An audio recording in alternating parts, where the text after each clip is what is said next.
Hello साथियों, जय हिंद। आप सभी को आज की इस वीडियो में हम डिस्कस करने वाले हैं SSC GD rank IQ and normalisation 2024 की।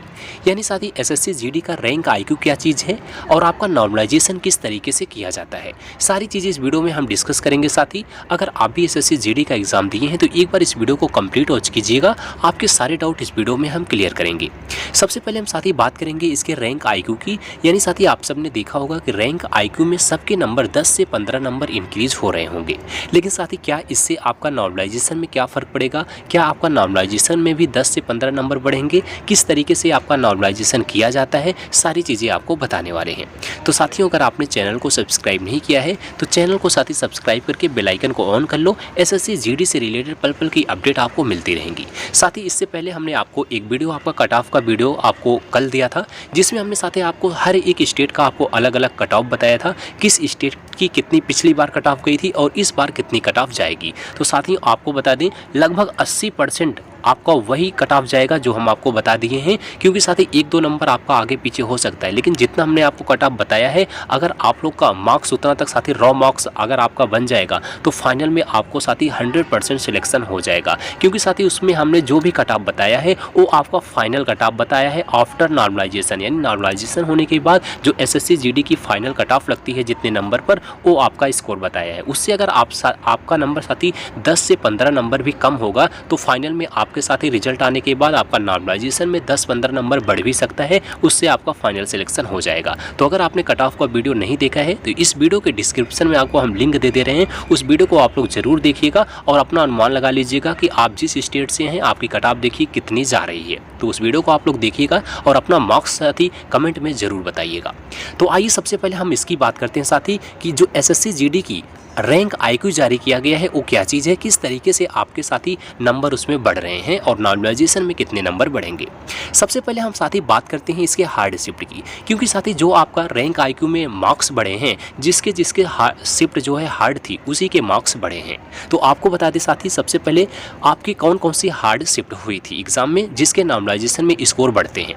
तो ध्यान दीजिएगा साथी, इसमें आपका 20 फरवरी का सेकंड शिफ्ट का एग्जाम हुआ था, वो शिफ्ट आपकी हार्ड थी। तो हार्ड का मतलब हो गया इसमें जो आपका नॉर्मलाइजेशन होगा साथी, इसमें आपके 8 से 10 नंबर बढ़ेंगे। किसी किसी को साथी देखने को मिलेगा आपका 15 नंबर भी इंक्रीज होता। पिछले आपका जो एग्जाम हुआ था उसमें आपके 14-15 नंबर भी स्टूडेंट्स के बढ़े थे जिसकी हार्ड शिफ्ट थी। इस बार भी आपका जो हार्ड शिफ्ट होगा साथी, कम से कम आपके 7 से आपका 15 नंबर के बीच आपका मार्क्स इंक्रीज होता हुआ देखने को मिलेगा। तो 7 से 15 नंबर सबके बढ़ेंगे जिसका हार्ड शिफ्ट था। तो ध्यान दीजिएगा 20 फरवरी की सेकंड शिफ्ट बहुत हार्ड थी, इसमें भी का नंबर 8-10 नंबर इंक्रीज होता देखने को मिलेगा। उसके बाद 20 फरवरी के जो फोर्थ शिफ्ट हुई थी इसका भी एग्जाम जो है हार्ड हुआ था, तो इसके भी आपके 7-8 नंबर हो सकता है, 8 से 10 नंबर से प्लस भी आपका 12 नंबर भी जा सकता है।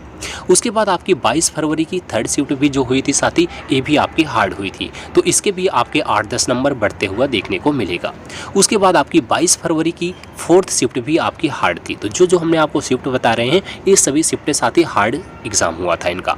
उसके बाद आपकी 27 फरवरी की साथी फर्स्ट शिफ्ट का जिन कैंडिडेट का एग्जाम था उनमें भी ये शिफ्ट आपकी हार्ड थी। तो 27 फरवरी का जो फर्स्ट शिफ्ट था इसका भी 8-10 नंबर आपको बढ़ेगा।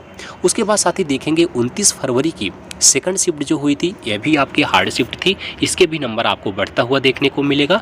और उसके बाद आपकी 1 मार्च की जो सेकंड शिफ्ट का एग्जाम हुआ था ये भी आपकी हार्ड शिफ्ट थी, इसका भी आपको साथी 10-12 नंबर इसमें देखने को मिलेगा। उसके बाद 1 मार्च की जो थर्ड शिफ्ट हुआ था उसका भी आपका हार्ड शिफ्ट था, ये भी आपका जो है 8-10 नंबर इसमें भी आपके बढ़ जाएंगे। उसके बाद 5 मार्च की सेकंड शिफ्ट हुआ था, उसका भी एग्ज़ाम जो हुआ था वो हार्ड ही हुआ था, इसके भी यहाँ पर नंबर आपको देखने को मिलेगा।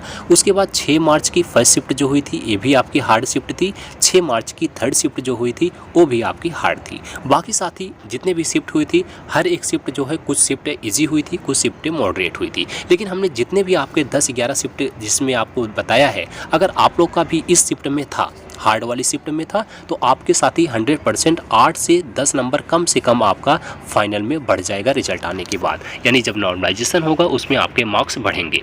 तो साथी अगर आपके मार्क्स अभी तक 8 से 10 नंबर कम भी हैं तो आपका मार्क्स अभी बढ़ जाएगा हार्ड शिफ्ट वालों के लिए। इसमें साथी आपको बता दें नुकसान किसका होता है, जिसका ईजी शिफ्ट होती है, जिससे आपका ईजी शिफ्ट जिसका हुआ होगा, अगर आप वो स्टूडेंट्स जो अच्छा पढ़ाई किया होगा उसमें उसकी इजी शिफ्ट मिली होगी। तो उसके 80 क्वेश्चन आए थे, 80 क्वेश्चन में उसने अगर 75 क्वेश्चन भी सही किया होगा साथी, वो इजी शिफ्ट के नाते उसका नंबर एक भी नंबर नहीं बढ़ेगा। तो इसलिए साथी इनका नुकसान हो जाएगा। 75 क्वेश्चन सही किया, अगर एक एवरेज स्टूडेंट भी होगा, हार्ड शिफ्ट में गया होगा, वो अगर 55 क्वेश्चन को सही कर दिया होगा तो वो इसके बराबर आ जाएगा जो जिसकी इजी शिफ्ट थी। इसलिए साथी थोड़ा सा इसमें नुकसान होता है। जिसकी हार्ड शिफ्ट होती है, अगर वो एवरेज स्टूडेंट है तो उसका नंबर बढ़ भी जाता है, और जो मेहनत करता है उसका नंबर साथी कम हो जाता है। इस तरीके से इसमें नॉर्मलाइजेशन भी होता है, लेकिन डिपेंड करेगा आपके शिफ्ट के ऊपर, कौन सी शिफ्ट आपकी हार्ड थी। तो अगर आपके हार्ड वाली शिफ्ट में एग्जाम हुआ होगा तो आपके मार्क्स ज़रूर बढ़ेंगे। इसके बाद बात आती है, अब साथी कहेंगे कि जो जो एग्ज़ाम और जो शिफ्ट हुआ था, जो इजी शिफ्ट हुई थी, मॉडरेट शिफ्ट हुई थी, क्या उसका नंबर बढ़ेगा कि नहीं, वो भी हम आपको बता देते हैं। जैसे साथी मान के चलते हैं, टोटल आपके साथी कितने शिफ्ट हुआ था ये भी हम आपको बताएंगे। टोटल शिफ्ट आपका जो हुआ था 56 शिफ्टों में टोटल एग्ज़ाम हुआ था, जो री एग्ज़ाम 30 तारीख को हुआ था उसको इंक्लूड करके। इसके बाद देखेंगे साथी रैंक IQ में 20 से 25 मार्क्स आपके बढ़ रहे होंगे। हर एक कैंडिडेट का हमने देखा, किसी के 10 नंबर, किसी के 15 नंबर, किसी के 20 नंबर और किसी किसी का 25 नंबर भी बढ़ता हुआ दिख रहा है रैंक IQ में। तो क्या नॉर्मलाइजेशन में भी आपके 20-25 मार्क्स बढ़ेंगे, ये भी हम आपको बताएंगे। जो आपका रिजल्ट आने के बाद स्कोर आता है उसमें क्या नॉर्मलाइजेशन में 20-25 नंबर बढ़ के आएंगे, क्या आपका कम होकर आएगा, वो भी आपको बता रहे हैं। नॉर्मलाइजेशन आपका किस तरीके से किया जाता है वो भी आपको बताएंगे कि किस किस कैंडिडेट का नंबर कैसे बढ़ाया जाता है, कौन कौन सी शिफ्ट से कैसे आपका नॉर्मलाइजेशन होता है, सारी चीज़ बता रहे हैं। तो ध्यान से देखिएगा साथी। सबसे पहले हम बात करते हैं इसके टोटल डेज की। तो देखिए 14 दिन में आपका एग्ज़ाम हुआ था। 14 दिन में यानी एक दिन में आपका 4 शिफ्ट का एग्ज़ाम होता था, तो 56 शिफ्ट टोटल एग्ज़ाम हुआ था। अब 56 शिफ्ट में देखेंगे साथी, 56 शिफ्ट को अगर हम 3 क्राइटेरिया में इसको डिवाइड करें, 56 शिफ्ट में जैसे हमने आपको बता दिया कम से कम 15 शिफ्ट ऐसी थी जो शिफ्ट साथी बहुत हार्ड थी। हार्ड शिफ्ट हमने आपको दिखा दिया। इस शिफ्ट 15 शिफ्ट कम से कम थी जिसकी हार्ड शिफ्ट थी, इसके मार्क्स साथ ही बढ़ेंगे। उसके बाद मान के चलते हैं 10 शिफ्ट ऐसा हुआ होगा जो मॉडरेट था, ना तो इजी था ना ही हार्ड था, मॉडरेट था, वो आपका 10 शिफ्ट था। उसके बाद बचे कितना 31 शिफ्ट। 31 शिफ्ट जो है साथी ये बिल्कुल ईजी शिफ्ट हुई थी। तो इसमें देखेंगे जो साथी इस बार एग्ज़ाम हुआ था तो इसका लेवल बहुत ही ईजी देखा गया था, इसलिए साथी हर एक कैंडिडेट ज़्यादा मार्क्स ला रहे हैं। तो 31 शिफ्ट ऐसी थी जो है बिल्कुल ईजी थी, लेकिन साथी इसमें 10 शिफ्ट ऐसी थी जो मॉडरेट थी, ना तो ज़्यादा इजी थी ना ही ज़्यादा हार्ड थी, और 15 शिफ्ट ऐसी थी जो बहुत ही हार्ड थी। इसलिए साथी अब आपका जो नॉर्मलाइजेशन किया जाएगा इसी तरीके से किया जाएगा। 56 शिफ्ट को देखा जाएगा, 56 शिफ्ट में आपकी 15 शिफ्ट हार्ड थी, 10 शिफ्ट आपका मॉडरेट था, 31 शिफ्ट इजी थी। अब क्या किया जाएगा, जैसे 10 शिफ्ट आपकी मॉडरेट थी, सबका नंबर जो है मॉडरेट के अकॉर्डिंग किया जाता है। तो 10 शिफ्ट के अकॉर्डिंग सबका नॉर्मलाइजेशन किया जाएगा। 10 शिफ्ट आपकी मॉडरेट थी तो इसको जो है 31 का जो नंबर बढ़ रहा था उसका नंबर साथ ही इसमें कम भी हो जाता है। तो काफ़ी कैंडिडेट का नंबर कम होता है इस किसके अकॉर्डिंग, मॉडरेट के अकॉर्डिंग। तो इनका जितना नंबर आया था जैसे जैसे एग्ज़ाम हुआ था इसके लेवल का, मॉडरेट लेवल का इसका एग्ज़ाम करेंगे तो कुछ नंबर इसका कम करेंगे तो इसका एवरेज हो जाएगा, तो दोनों का बराबर हो जाएगा। और बाकी जो हार्ड 15 शिफ्ट थी अब इसका कंपेयर इससे करेंगे, 10 शिफ्ट जो मॉडरेट थी इससे करेंगे तो इसका जो है मार्क्स बढ़ा दिया जाएगा, तो फिर इसका जो है बराबर हो जाएगा। तो इस तरीके से आपका नॉर्मलाइजेशन करते हैं। जैसे 15 हार्ड शिफ्ट हो गई तो इसके नंबर साथ ही 10-15 नंबर अगर बढ़ाना है तो 10-15 नंबर बढ़ा करके इसके साथ ही 2-4 नंबर कम करके तब देखेंगे इसका एवरेज जो है, जो इसका रेशियो है दोनों का बराबर हो जाएगा, मॉडरेट और हार्ड, और इधर मॉडरेट और इजी। तो यहाँ पर इजी वालों का नंबर कम हो जाता है और हार्ड वालों का नंबर साथ ही बढ़ जाता है। तो इस तरीके से भी आपका नॉर्मलाइजेशन होता है। जो आपकी 56 शिफ्ट में साथ ही अब मान के चलिए जो 11 शिफ्ट है, 11 से 15 शिफ्ट जो है इसके साथ ही नंबर 8 से 10 नंबर, किसी किसी के 12 से 15 नंबर भी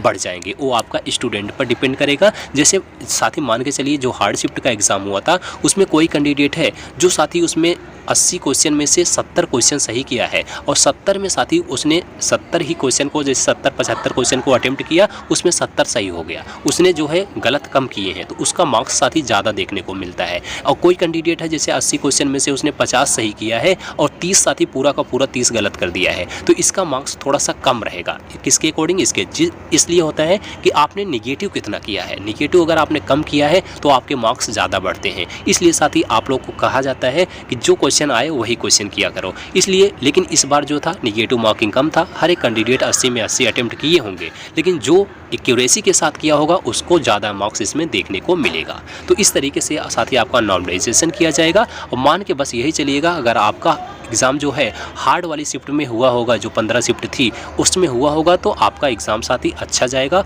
आपके मार्क्स अच्छे बनेंगे। आप चाहे जिस कैटेगरी से हो, आपका साथी 8 से कम 8 से 10 नंबर बढ़ेगा। तो साथी आप लोग अपना अपना स्कोर देख लीजिएगा। अभी तक आपका जो है आंसर की में जो रॉ मार्क्स आ रहा है कितना बन रहा है, कमेंट बॉक्स में ज़रूर बताइएगा। आप किस कैटेगरी से हैं और आपका जो रैंक आईक्यू चेक करने के बाद उसमें कितना मार्क्स बढ़ रहा है, कमेंट में साथी ज़रूर बताइएगा। अगर रैंक आईक्यू में आपका साथी 8-10 नंबर या फिर 15 से 20 नंबर बढ़ रहा है तो 100% आपका नॉर्मलाइजेशन में साथी स्कोर 4 से 5 नंबर या 5 से 6 नंबर आपका इंक्रीज होता देखने को मिलेगा। तो जिसका नंबर रैंक आईक्यू में इंक्रीज हुआ है तो नॉर्मलाइजेशन में उनका इंक्रीज होगा। अगर उनकी शिफ्ट इजी भी होगी तो उनको भी 1-2 नंबर साथी उनका बढ़ जाएगा। इसलिए साथी आप लोग जो है अभी आपका जो रॉ मार्क्स है उस पर फोकस कीजिएगा। अगर आपको लग रहा है कि नॉर्मलाइजेशन में हमारे मार्क्स बढ़ेंगे तो आप लोग साथी फिजिकल की तैयारी कीजिएगा और आपका सिलेक्शन ज़रूर होगा। आप लोग कट ऑफ की वीडियो हमने जो दिया है उसको देख लीजिएगा। अगर आपके फाइनल में उतने मार्क्स आ जाएंगे तो फाइनल सिलेक्शन आपका हो जाएगा, क्योंकि साथी जो पिछली बार की कट ऑफ थी इस बार 2-3 नंबर आपको इंक्रीज होता देखने को मिलेगा, क्योंकि साथी इस बार जो है एग्ज़ाम थोड़ा सा इजी हुआ है। तो आप लोग उस वीडियो को भी देख लीजिएगा, वीडियो के डिस्क्रिप्शन में आपको लिंक है और आप लोग अपना कट ऑफ देख लीजिएगा। और इससे रिलेटेड साथी अगर आपका कुछ डाउट बनता है तो आप लोग बिल्कुल कमेंट बॉक्स में अपना डाउट पूछिएगा, हम आपके डाउट को क्लियर करने का ज़रूर प्रयास करेंगे। बस साथी यही बात है कि ज़्यादा कमेंट होता है तो इसलिए हम आपके हर एक कमेंट को पढ़ते ज़रूर हैं लेकिन रिप्लाई नहीं कर पाते हैं। हम आपके हर एक कमेंट को जो है लाइक करते हैं और साथ ही हम बस यही देखते हैं कि आपका मार्क्स कितना आ रहा है, किस किस कैंडिडेट का। हमने आपको तो जो ज़रूरी चीज़ था वो तो बता ही दिया है कट ऑफ में कि इतने नंबर आने पर आपका सिलेक्शन होगा। आप लोग वही पूछते हो कि इतने नंबर पर हमारा सिलेक्शन होगा कि नहीं होगा। तो आपने कट ऑफ को देख ही लिया है, आपका मार्क्स कितना बन रहा है। अगर जितना हमने कट ऑफ बताया है 10-15 नंबर आपका कम भी है, फिर भी आप लोग फिजिकल की तैयारी ज़रूर कीजिएगा। तो 100% फिजिकल पे आप लोग क्वालिफाई हो जाओगे। फिजिकल में क्वालिफाई होने के बाद अगर आपका मार्क्स नॉर्मलाइजेशन में बढ़ गया होगा तो आपका सिलेक्शन हो जाएगा। इसलिए साथ ही आप लोग फिजिकल की तैयारी ज़रूर कीजिएगा। तो साथ ही आज की वीडियो हम बस यहीं तक। उम्मीद करते हैं वीडियो आपको पसंद आई होगी। इस वीडियो को एक बार लाइक ज़रूर करना और साथ ही अगर आप एसएससी जीडी से रिलेटेड पल की अपडेट चाहते हैं तो चैनल को सब्सक्राइब कीजिएगा। मिलते हैं साथ ही अगली वीडियो में, तब तक के लिए जय हिंद, जय भारत।